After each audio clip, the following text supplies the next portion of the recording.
প্রিয় শিক্ষার্থীরা, আশা করি তোমরা সবাই ভালো আছো। আমি মোস্তফা শরীফুর রহমান, সহকারী শিক্ষক, আদিবাড়ি উচ্চ বিদ্যালয়, রূপসা, খুলনা। আজকে আমি তোমাদেরকে অনলাইন ক্লাসে অষ্টম শ্রেণীর প্রথম অধ্যায়ের পার্ট 1 ঈমান সম্পর্কে আলোচনা করব। আশা করি তোমরা আমার সাথে বিষয়টি যোগদান করবে এবং ভালোভাবে অংশ নেবে। তাহলে প্রথম অধ্যায়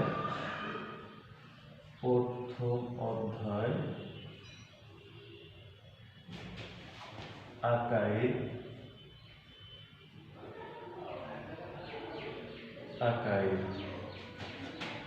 আল আকাইদু। আমরা আজকে অধ্যায় হচ্ছে আকাইদ। এই আকাইদ সম্বন্ধে আমরা আলোচনা করব। তাহলে আকাইদ শব্দের অর্থ হচ্ছে, আকাইদ শব্দের অর্থ বিশ্বাস মালা। আকাইদ শব্দের অর্থ বিশ্বাস মালা।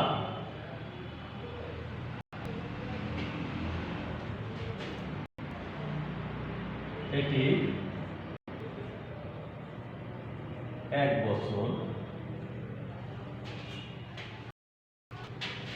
এটা হচ্ছে বহু বছর।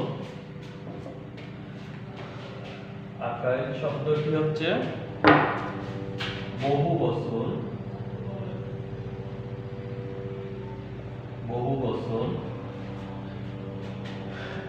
1 বছর হচ্ছে 1 বছর হচ্ছে আকিদা। আকিদা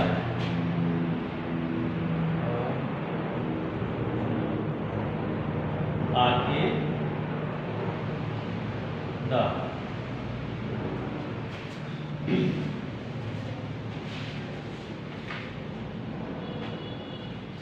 তাহলে আকিদা অর্থ বিশ্বাস। তাহলে আকাইদ শব্দ হচ্ছে বিশ্বাস মালা। এটা হচ্ছে বহু বছর, আর এর 1 বছর হচ্ছে আকিদা, অর্থাৎ বিশ্বাস বা একটি বিশ্বাস। তাহলে আমাদের যে আকিদা হচ্ছে অনেকগুলো বিষয়কে সাব্যস্ত করে, আর এর যে 1 বছর আকিদা অর্থ হচ্ছে একটি বিশ্বাস বা একটি বিষয়ের প্রতি বিশ্বাস। আর আকাইদ শব্দের অর্থ হচ্ছে অনেকগুলো বিষয়ের উপর বিশ্বাস, বা ইসলামের মৌলিক যে 7টি বিষয় আছে সেই 7টি বিষয়ের উপর বিশ্বাস। আর আমরা প্রথম পাঠে পার্ট 1 ঈমান, পার্ট 1 হচ্ছে আল ঈমানু।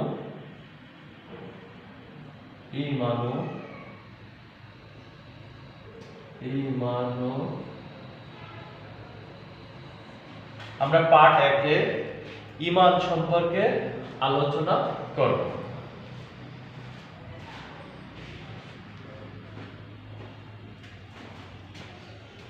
ঈমান শব্দের অর্থ বিশ্বাস। ঈমান শব্দের অর্থ বিশ্বাস, আস্থা, ভরসা ইত্যাদি।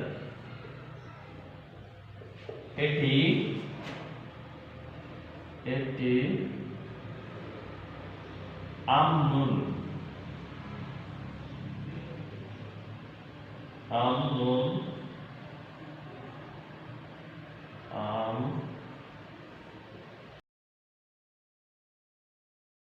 মূল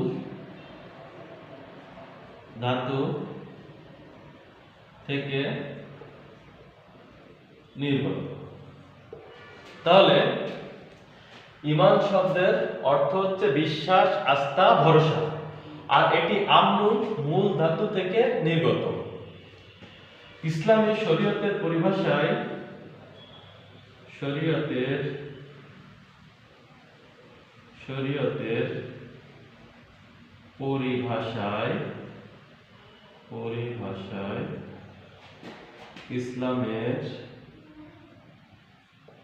ইসলামের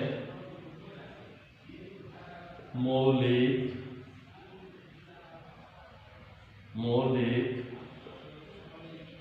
বিষয়গুলোর প্রতি আন্তরিকভাবে বিশ্বাস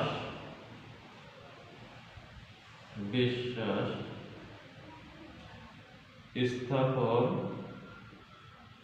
করাকে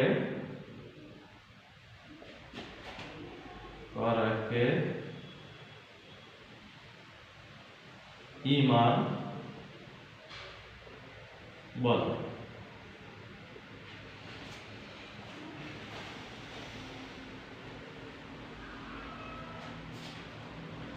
শরীয়তের পরিভাষায় ইসলামের মৌলিক যে বিষয় আছে এই বিষয়গুলোর প্রতি আন্তরিকভাবে বিশ্বাস স্থাপন করাকে ঈমান বলে।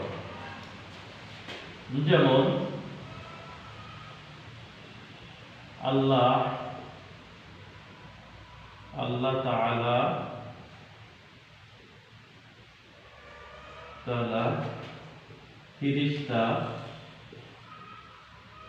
ফেরেশতা নবী রাসূল ইত্যাদির উপর এইগুলোর উপর বিশ্বাস স্থাপন করতে হবে। ঈমানের তিনটি দিক আছে। ঈমানের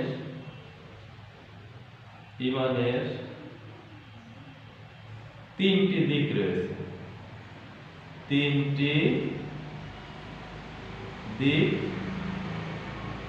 রয়েছে। যেমন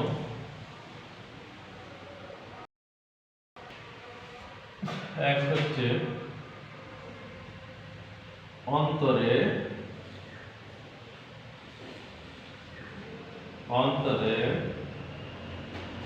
বিশ্বাস করা,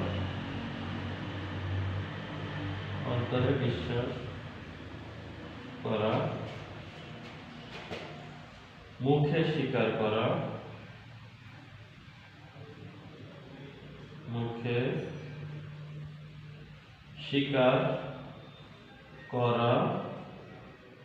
ও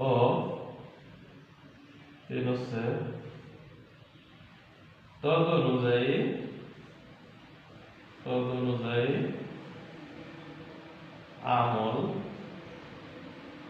আমল বা কার্য সম্পাদন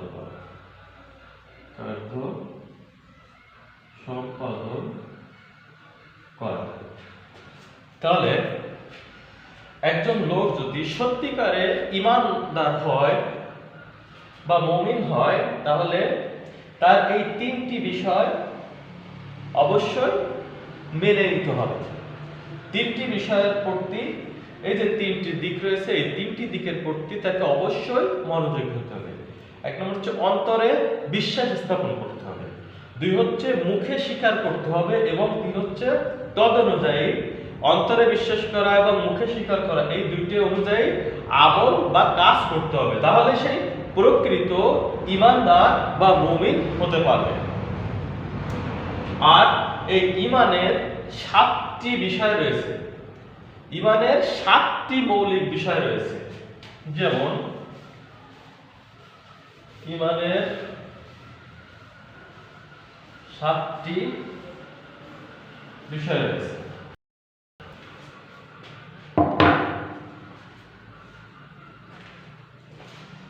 ঈমানের 7টি 7টি বিষয় রয়েছে, যথা 1 নম্বর হচ্ছে আল্লাহর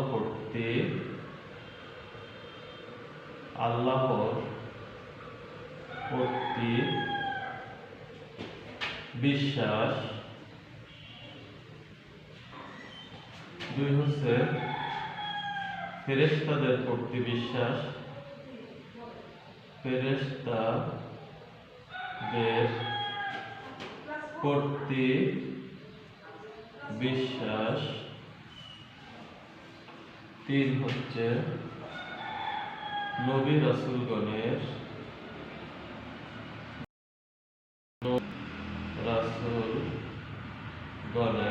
প্রতি বিশ্বাস। 4 হচ্ছে আসমানি কিতাব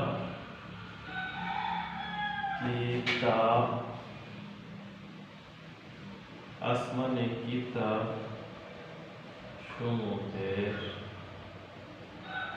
প্রতি বিশ্বাস।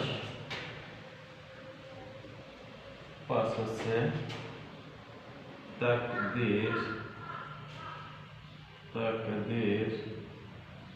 বা ভাগ্যের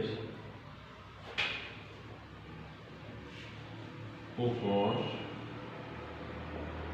বিশ্বাস।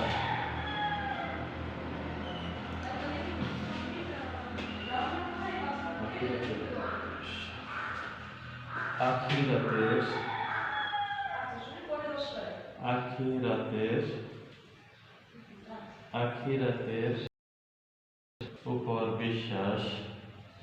হচ্ছে মৃত্যুর পর পুনরুত্থানের উপর বিশ্বাস। তাহলে একজন পরীক্ষিত ঈমানদার বা মুমিন হতে হলে তাকে ইসলামের এই 7টি বিষয়ের প্রতি অকাট্যভাবে বিশ্বাস স্থাপন করতে হবে। 1 নম্বর হচ্ছে আল্লাহ তাআলার প্রতি বিশ্বাস, অর্থাৎ আল্লাহ তাআলা এক, অদ্বিতীয়, এই একমাত্র সৃষ্টিকর্তা, পালনকর্তা, রিজিকদাতা, রক্ষাকর্তা, নিরাপত্তাদাতা। এই বিষয়গুলো বিশ্বাস স্থাপন করতে হবে, তাহলে সে প্রকৃত মুমিন হতে পারবে। 2 নম্বর হচ্ছে ফেরেশতাদের প্রতি বিশ্বাস, অর্থাৎ ফেরেশতাগণ আল্লাহ তাআলার এক বিশেষ সৃষ্টি। তারা হচ্ছে নূরের তৈরি। তারা আহার নিদ্রা মানে দুনিয়াবী যত চাহিদা আছে এটার থেকে মুক্ত। তারা সবসময় আল্লাহর আদেশ পালনে সদা ব্যস্ত থাকেন এবং আল্লাহর গুণকীর্তন করেন। 3 নম্বর হচ্ছে নবী রাসূলগণের উপর, অর্থাৎ আল্লাহ তাআলা মানুষকে হিদায়াতের জন্য যুগে যুগে অসংখ্য নবী রাসূল প্রেরণ করেছেন। তাদের কাজ ছিল দিশাহীন, পথহীন মানুষদেরকে তারা হিদায়াত দেবেন, পথ দেখাবেন, সত্যের কথা, ন্যায়ের কথা বলবেন, পরকাল সম্পর্কে সচেতন করবেন, মৃত্যুর পর পুনরুত্থানের প্রতি, জান্নাত জাহান্নাম সম্পর্কে তাদেরকে জানাবেন। অর্থাৎ ভালো পথে পরিচালনা করার জন্য, আল্লাহর দিকে ডাকার জন্য আল্লাহ তাআলা নবী রাসূলগণ প্রেরণ করলেন, যারা হিদায়াতের পথ দেখাতেন মানুষদেরকে। আসমানি কিতাব সমূহের প্রতি, অর্থাৎ আল্লাহ তাআলার পক্ষ থেকে নবী রাসূলদের উপর প্রেরিত যে কিতাবগুলো নাজিল হয়েছে ওগুলো মানুষের হিদায়াতের জন্য, সেই কিতাবগুলোর প্রতি বিশ্বাস স্থাপন করতে হবে। আমরা জানি যে 104খানা কিতাব নাজিল হয়েছিল, তার ভিতরে 100খানা হচ্ছে সহিফা আর 4খানা কিতাব 4জন নবীর উপর নাজিল হয়েছিল। তাওরাত, জবুর, ইনজিল, কুরআন এবং আল কুরআন হযরত মুহাম্মদ সাল্লাল্লাহু আলাইহি ওয়াসাল্লামের উপর নাজিল হয়েছিল। সেইটা অনুযায়ী আমাদের সর্বশেষ আসমানি কিতাব হচ্ছে আল কুরআন, এটার উপর বিশ্বাস স্থাপন করতে হবে। এর যে নীতি নির্ধারক বা এই অনুযায়ী আমাদেরকে চলতে হবে। 5 হচ্ছে তাকদীর বা ভাগ্যের উপর আমাদের বিশ্বাস করতে হবে। ওয়াল কদরি খায়রিহি ওয়া শাররিহি মিনাল্লাহি তাআলা, অর্থাৎ আল্লাহ তাআলার পক্ষ থেকে তাকদীরের ভালো মন্দ সবকিছুই আসে, এটি বিশ্বাস স্থাপন করতে হবে। আখিরাতের প্রতি, অর্থাৎ আমাদের পরকালের প্রতি আমাদের অবশ্যই বিশ্বাস স্থাপন করতে হবে। সেখানে আমাদের বিচার ফয়সালা হবে, আল্লাহ তাআলা বিচার করবেন আমাদেরকে সেই আখিরাতের প্রতি আমাদের বিশ্বাস স্থাপন করতে হবে। মৃত্যুর পর পুনরুত্থানের প্রতি, অর্থাৎ আমরা সবাই মারা যাব, দুনিয়ার জীবন শেষ হয়ে যাবে, এরপর সেই মৃত্যু ব্যক্তি যেখানেই যে অবস্থায় থাকুক না কোনো, আল্লাহ তাআলার নির্দেশে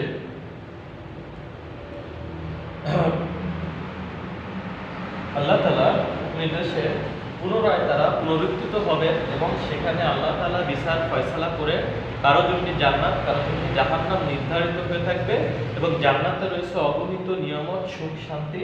সেটার মৃত্যুর পরে যে পুনরুত্থান ঘটবে এটার প্রতি বিশ্বাস স্থাপন করতে হবে।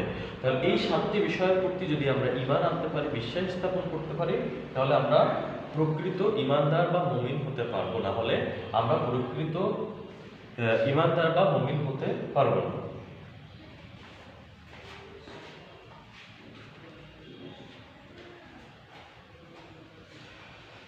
সেই প্রকৃত ঈমানদার সম্পর্কে আল্লাহ তাআলা বলেন,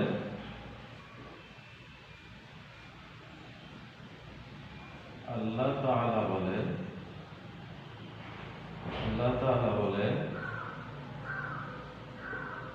ইন্নাল্লাযীনা আমানু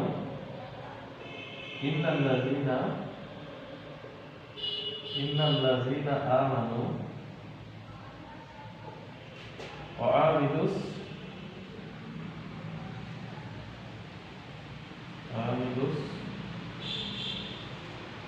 সলিহাতি কানাত লাহুম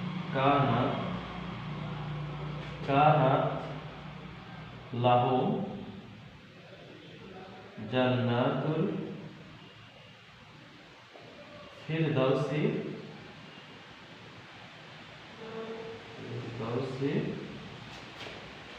নুজুলা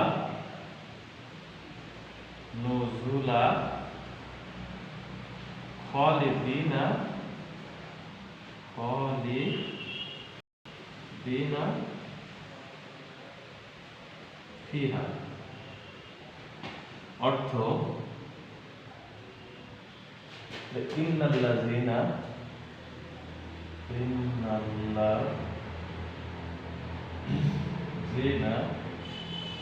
আমানু ওয়া আমিলুস সলিহাতি কানাত লাহুম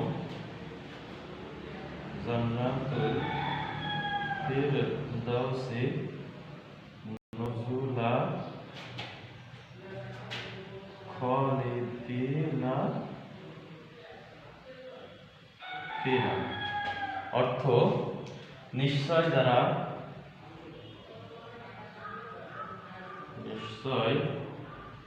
যারা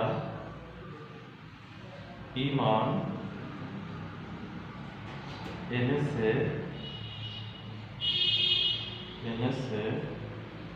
এবং সৎ কাজ করেছে, তাদের জন্য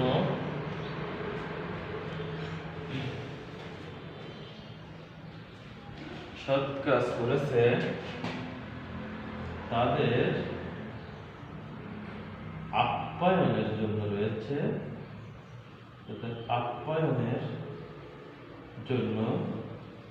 রয়েছে, জান্নাত।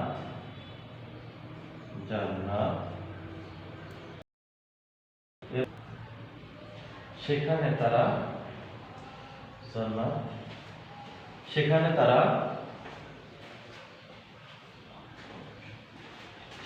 তারা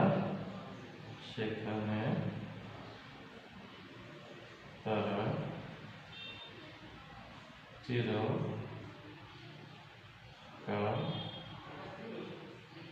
থাকবে। সূরা আল কাহাফ আয়াত 107-108। তাহলে মহান আল্লাহ রাব্বুল আলামিন আল কোরআনে ইরশাদ করে, ইন্নাল্লাযীনা আমানু ওয়া আমিলুস সালিহাতি কানাত লাহুম জান্নাতুল ফিরদাউসি নুজুলা খালিদিনা ফিহা। অর্থাৎ যারা আল্লাহ তাআলার প্রতি ঈমান এনেছে এবং সৎ কাজ করেছে তাদের জন্য রয়েছে জান্নাত, সেখানে তারা চিরকাল থাকবে, এর কোনো শেষ নাই। তাহলে অবশ্যই ঈমান আনতে হবে ইসলামের মৌলিক বিষয়ের প্রতি। এই বিষয়গুলো আমাদের সবাইকে খেয়াল রাখতে হবে, প্রকৃত ঈমান হতে হবে। তাহলে দুনিয়ার জীবনও কল্যাণময় হবে, পরকালীন জীবনও শান্তিময় হবে। আশা করি তোমরা সবাই বিষয়টি বুঝতে পেরেছো। আজকে এই পর্যন্ত ক্লাস এখানে শেষ করছি। সবাইকে ধন্যবাদ। আল্লাহ হাফেজ।